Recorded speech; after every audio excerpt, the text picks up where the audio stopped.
യോഹന്നാൻ പറഞ്ഞ അതിനിഗൂഢമായ ഒരു വാക്കുണ്ട്. ഞാൻ നിങ്ങളെ വെള്ളത്തിൽ സ്നാനം കഴിപ്പിക്കുന്നു, എന്നാൽ എന്നേക്കാൾ വലിയവൻ വരുന്നു, അവൻ നിങ്ങളെ പരിശുദ്ധാത്മാവിനാലും അഗ്നിയാലും സ്നാനം കഴിപ്പിക്കും. ഇത് വെറുമൊരു മതാചാരത്തിൻ്റെ വാക്കല്ല, ഇത് ആത്മീയ പരിവർത്തനത്തിൻ്റെ ഒരു രഹസ്യ സൂചനയാണ്. വെള്ളത്തിലൂടെ സ്നാനമെന്നത് അകത്തുള്ള ശുദ്ധീകരണത്തെ സൂചിപ്പിക്കുന്നു. നമ്മുടെ ചിന്തകൾ, വികാരങ്ങൾ, ആഗ്രഹങ്ങൾ, അഹങ്കാരം ഇവയെല്ലാം ശുദ്ധമാക്കാതെ ആത്മീയ ഊർജം ശരീരത്തിൽ നിലനിൽക്കില്ല. അതുകൊണ്ടാണ് ആദ്യം വെള്ളത്തിലൂടെ സ്നാനം അത് അകത്തെ ശുദ്ധീകരണമായി കണക്കാക്കുന്നു. പരിശുദ്ധാത്മാവ് എന്ന് പറയുന്നത് മുകളിൽ നിന്നിറങ്ങുന്ന ദൈവിക ഊർജമാണ്. ചൈനീസ് പാരമ്പര്യത്തിൽ ഇതിനെ ടിയാൻ ചി എന്ന് പറയുന്നു.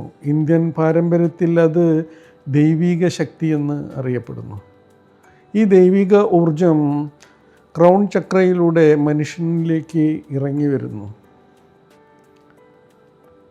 പിന്നീട് കുണ്ടലിനി, നമ്മുടെ നട്ടെല്ലിൻ്റെ അടിയിൽ ഒരു നിദ്രയിലായിരിക്കുന്ന ശക്തിയുണ്ട്.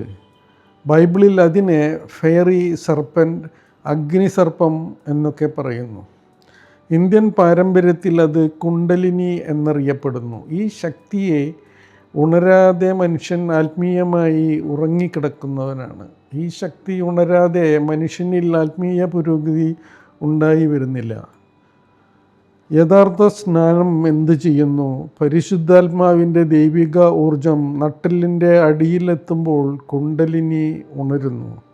അത് പിന്നെ ചക്രങ്ങളിലൂടെ മുകളിലേക്ക് ഉയർന്ന് ക്രൗൺ ചക്രയിൽ എത്തുന്നു. അവിടെയാണ് ആത്മീയമായ ജനനം നടക്കുന്നത്. ഇതാണ് പരിശുദ്ധാത്മാവിനാലും അഗ്നിയാലും സ്നാനമെന്ന് പറഞ്ഞതിൻ്റെ യഥാർത്ഥമായ അർത്ഥം.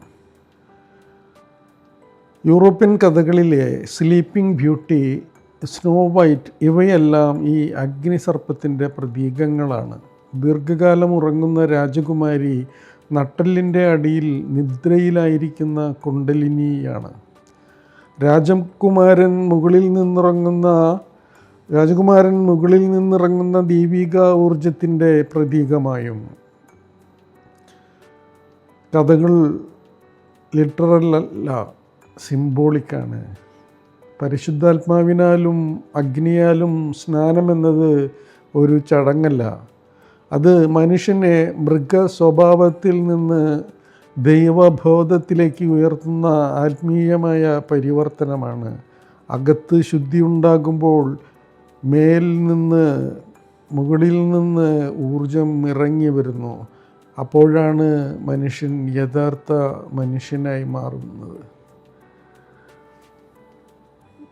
പരിശുദ്ധാത്മാവിനാലും അഗ്നിയാലും സ്നാനം ഒരു ചടങ്ങാണോ, അല്ലെങ്കിൽ ആന്തരിക ആത്മീയ പരിവർത്തനമാണോ?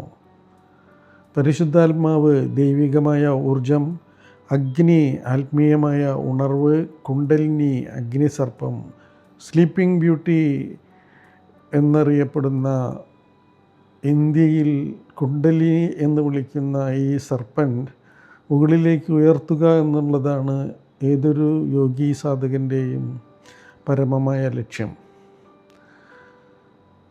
Thank you. നമസ്തേ.